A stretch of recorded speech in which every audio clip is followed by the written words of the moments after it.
परिवहन मंत्री प्रताप सरनाईक यांनी अमराठी रिक्षा टॅक्सी चालकांसाठी मराठी सक्तीची मुदत निश्चित केली। पण मुख्यमंत्री देवेंद्र फडणवीसांनी ऐन वेळेला ती मुदत 1 वर्षाने वाढवून टाकली। या निर्णयानंतर असा प्रश्न चर्चेत आलाय की हा निर्णय केवळ प्रशासकीय प्रक्रियेचा भाग होता की या पाठीमागे काही वेगळंच राजकारण दडलंय।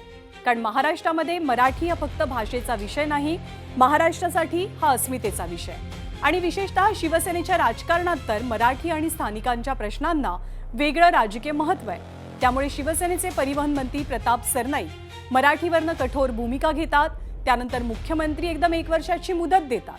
म्हणूनच आता प्रश्न उपस्थित झाला तो महायुतीतल्या समन्वयाचाही।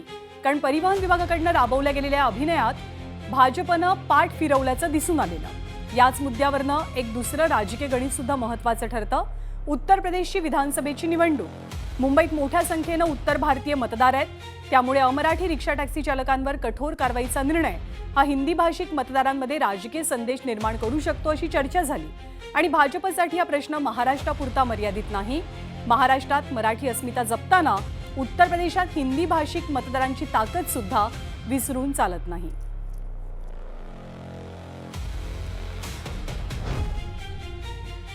तर एकनाथ शिंदेंच्या शिवसेनेचा निर्णय मुख्यमंत्र्यांनी फिरवल्यामुळे मुख्यमंत्र्यांच्या भूमिकेसोबतच शिंदेंच्या शिवसेनेच्या राजकीय वजनावरतीच विरोधकांनी कसे सवाल उपस्थित केले आपण पाहूया। खरं तर हे यांचीच आडवाणी, यांची जिरवा, आपल्याकडे पाणी आडवा पाणी जिरवा योजना आहे ना, यांची एकमेकांची आडवाणी एकमेकांची जिरवा चालू आहे। जर मराठीचा निर्णय झाला होता, त्याला सगळ्यांची मान्यता होती, त्या दृष्टीनं जे कोणी रिक्षा टॅक्सी चालक जे त्यांना प्रशिक्षणही दिलं गेलं सगळ्या ठिकाणी। मला वाटतं उत्तर भारतीयांच्या दबावाखाली किंवा केंद्राच्या दबावाखाली महाराष्ट्राचे मुख्यमंत्री देवेंद्रजी फडणवीस यांनी काल अचानक निर्णय घेतला की 1 वर्षाची मुदत वाढ। शिवसेनेच्या स्थापनेपासून ही लढाई आमची सुरूच आहे मराठीची, की प्रत्येकाला इथे मराठी आलं पाहिजे। मंत्रिमंडळातले जे स्वतःला सो कॉल्ड मराठी प्रेमी शिवसेना प्रमुखांच्या विचारवाले वगैरे लोक आहेत, त्यांनी बंड केलं पाहिजे मराठीसाठी। आम्ही केलं असतं, आम्ही करतो की देवेंद्र फडणवीस यांना त्यांच्या इतर जे सहकारी पक्ष सरकारमध्ये आहेत त्यांना हे ठासून सांगायचं आहे की मी तुमचा बॉस आहे। मराठीच्या मुद्द्यावर माननीय मुख्यमंत्री देवेंद्रजी फडणवीस साहेबांनी अतिशय योग्य निर्णय घेतलाय की रिक्षा चालक हे काय फार शिकलेले नसतात, त्यांना एखादी गोष्ट समजून घ्यायला शिकून घ्यायला थोडासा वेळ लागतो। म्हणून 1 वर्षाची मुदतवाढ रिक्षा चालकांना मराठी यावी यासाठी केली। महाराष्ट्रातल्या जनतेनं तुम्हाला तुमच्या पक्षाला कसा बांबू लावला याचं आत्मचिंतन केलं तर दोन्ही हाताने बोंब मारायची वेळ जनाब संजय राऊत तुमच्यावर, तुमच्या पक्षप्रमुखावर आणि उभाटा गटावर येईल। तर मराठी सक्तीचा निर्णय मागे घेण्यावरनं रंगलेलं राजकारण काही थांबत नाहीये। महाराष्ट्रामध्ये रिक्षा टॅक्सी चालकांना मराठी यायलाच हवी या भूमिकेवरती परिवहन खातं ठाम होतं। अंमलबजावणी सुद्धा सुरू झाली, पण एका पत्रानं ही सगळी समीकरणं बदलवत निर्णय फिरवल्याची माहिती आहे। हे पत्र होतं भाजपच्या केंद्रीय मंत्र्यांकडून आलेलं। पत्र होतं गिरिराज सिंग यांचं। मराठी शिकण्यासाठी किमान 1 वर्षाची मुदत द्यावी, मराठी न आल्यामुळे लायसन्स तात्काळ रद्द करू नये अशी मागणी त्यांनी पत्राद्वारे केल्याची सूत्रांची माहिती आहे। पण याच बातमीमध्ये आणखी एक ट्विस्ट आहे। महाराष्ट्रात मराठीचा मुद्दा शिंदेंच्या शिवसेनेसाठी विशेष महत्त्वाचा।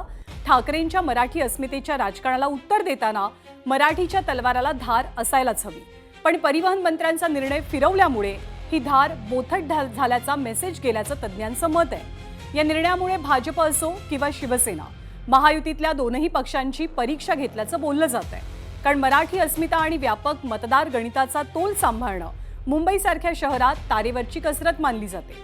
या दोन्हींचा तोल भाजप नेमका कसा सांभाळणार हा महत्त्वाचा प्रश्न। कारण विषय फक्त टॅक्सी रिक्षा चालकांच्या निर्णयाचा नाही, तरी महायुतीच्या राजकीय समन्वयाची सुद्धा परीक्षा मानली जाते।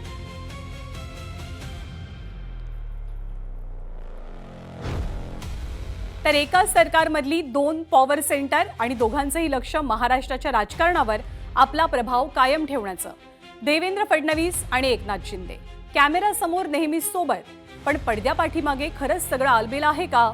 सत्तेची समीकरणं बदलली आणि आता महायुतीतल्या 2 नेत्यांच्या राजकीय स्पेसची चर्चा पुन्हा सुरू झाली आहे। सध्याचा सत्तेतला समन्वय हा राजकीय गरजेचा करार आहे की 2029च्या आधी सुरू झालेली वर्चस्वाची अदृश्य लढाई? फडणवीस आणि शिंदेंच्या राजकीय समीकरणांचा नेमका अर्थ काय पाहूया या रिपोर्टमध्ये।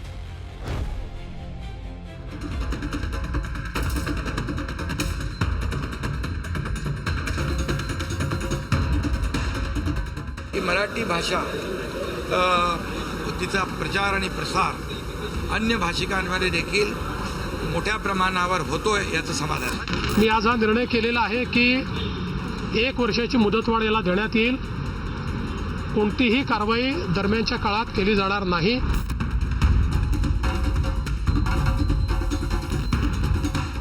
एकाच सरकारमध्ये 2 मोठे नेते,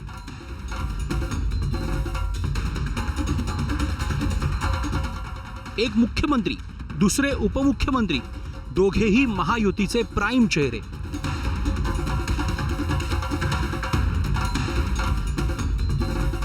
सार्वजनिक कार्यक्रम असोत किंवा सरकारी बैठका, फडणवीस आणि शिंदे नेहमीच हम साथ साथ है मोडमध्ये वावरतात.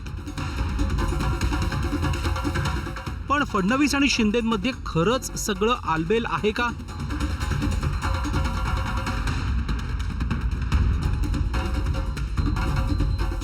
या प्रश्नाची चर्चा 2024 नंतर दबक्या आवाजात होतच असते. साल होतं 2022चं. शिवसेनेत बंड होऊन एकनाथ शिंदे मुख्यमंत्री बनले तर देवेंद्र फडणवीस उपमुख्यमंत्री. त्यावेळी मुख्यमंत्री शिंदे असले तरी सरकारमध्ये सर्वाधिक ताकद भाजपची होती. मग 2024 सालानं समीकरण बदललं.